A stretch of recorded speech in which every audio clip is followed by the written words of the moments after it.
ખાલી કર્મમાં માનું છું. કાના તારી દ્વારિકા દિલમાં વસી ગઈ, હું તો મારા વાલીડા તમારી બની ગઈ. એ મન મક્કમ કરીને મારી વાત સાંભળજે.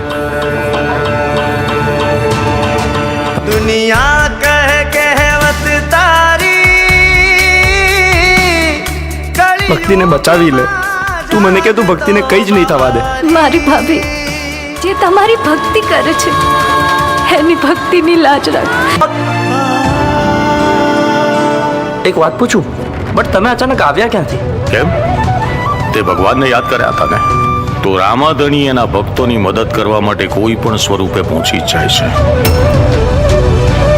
છે.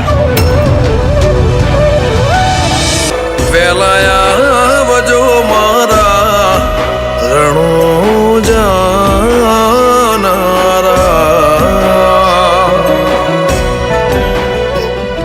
પણ ખાલી ભક્તિથી ભોજન નથી મળતું, ના કે જ્ઞાનથી ઘર ચાલે છે. ભોજન ફક્ત શરીર માટે હોય છે દીકરા, મારા ચિતડાના ચો જ્યારે ભક્તિ આત્મા માટે હોય છે. જોને તૂટશે યાદો,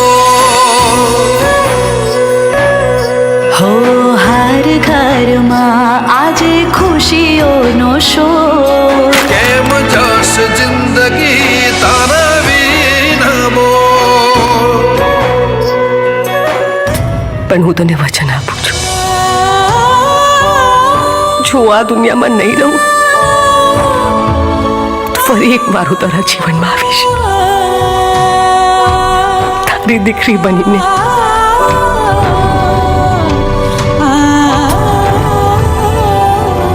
માણસના જીવનમાં દુઃખ આવે તો એ દુઃખ પહાડ જેવું લાગે છે. તો એ સમયે માણસને ભક્તિ જ્ઞાન રૂપી તત્વ સમજાઈ જાય અને દુઃખ પ્રેરણા બની જાય છે. જેમ જેમ મનુષ્ય ભવની નજીક જતો જાય છે તેમ તેમ તેને શાંતિનો અહેસાસ થાય છે.